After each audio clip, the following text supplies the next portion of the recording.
I've just been looking at a video by Nicotine 2 where he references female intuition.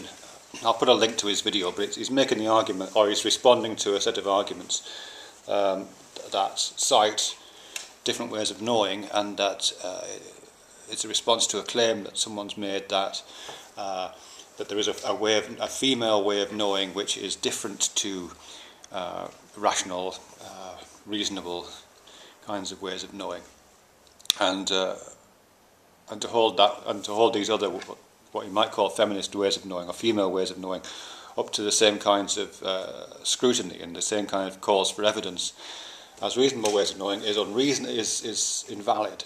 So it makes these arguments bulletproof. It's interesting, really. I think this thing about female intuition is interesting, because what Nick's doing there, what you're doing there, Nick,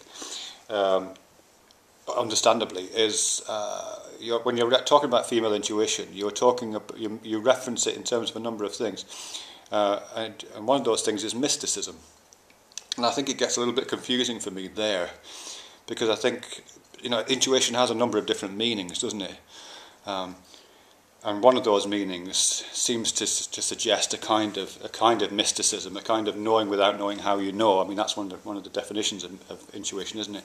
Knowing without knowing how you know, and that's often associated with premonitions or that kind of thing. You have an intuition who it is on the end of the phone when the phone rings, or you have an intuition that something terrible is going to happen, and sure enough, it does.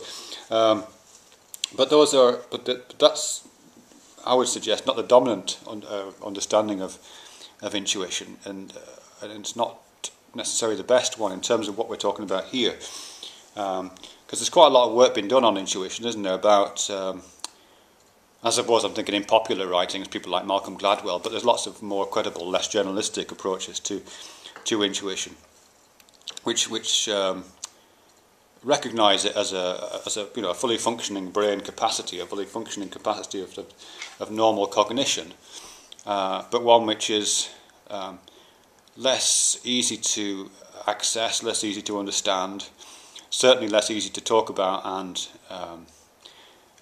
find proper and identify processes for, and it's usually associated with being able to take a kind of global assessment of a situation, being able to balance lots of factors, being able to work with very, very sparse information. It's a way of knowing which benefits from lots and lots of experience, but not necessarily explicit relationships to that experience. So in the way I'm talking about it now, an intuition is something you can build up by being in a situation over and over again and having lots of experience of a situation, but not one you can get from books.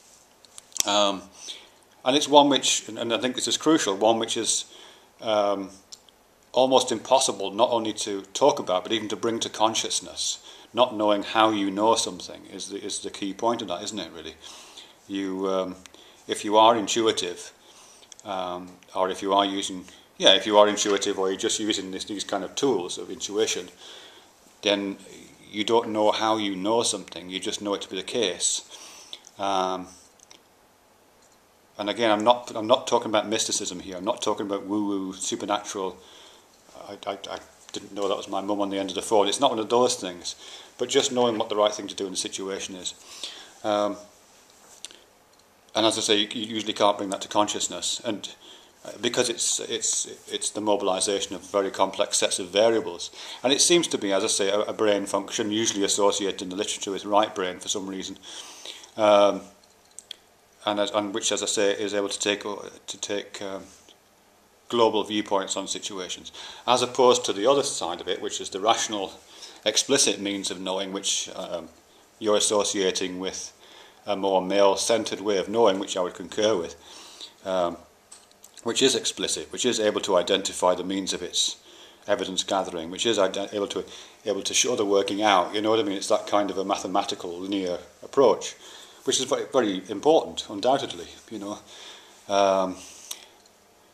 Some of this is covered in people like, I'm trying to think of this guy's name, who wrote The Master and the Emissary. He's talking about right brain, left brain, and these different ways of looking at it. It's in some of Kahneman's writing, Kahneman and Tversky's writing. There's lots of that kind of stuff about. So yeah, knowing without knowing how you know. I mean, it gets kind of interesting, I think, when it's referred to as female intuition, because there's all kinds of political and historical things feeding into that, isn't there? I mean, certainly the kind, because both these kinds of knowings are valuable, we would assume, I think we would assume that both these kind of knowings are valuable. The detailed, highly focused, highly linear approach is really useful for some problems. The more global, as I say, intuitive approach is absolutely necessary for some other kinds of problems, and they both have values. Where the gender agenda feeds into that, I think, is partially historically. I mean, certainly a lot of the problems, the kinds of problems that tend to have arisen over the last couple of 100 years, tend to have been the detailed problems, the ones that have got the most press, and the ones that have been most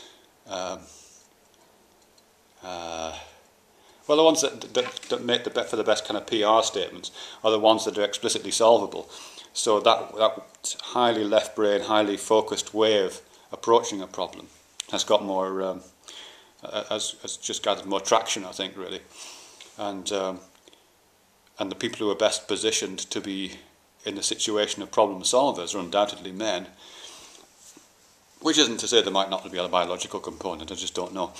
But whether there was or not, it would be quite likely that, given that, whether we like it or not, we have got a patriarchal society, and in the past it's been even more patriarchal.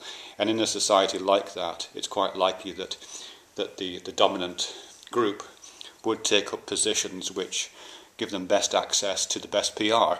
So even if it wasn't a natural biological thing, which I can't imagine why it would be, but even if it wasn't, then I think it would be likely showing up that men were in a position to best exploit the tools which are getting the best publicity at the time, which, as I say, in the last couple of 100 years have been logical, linear, reasonable problem-solving methods. I suspect, that we are moving into a time when those other kinds of ways of, I don't want to use ways of knowing because it's such a cliche, isn't it?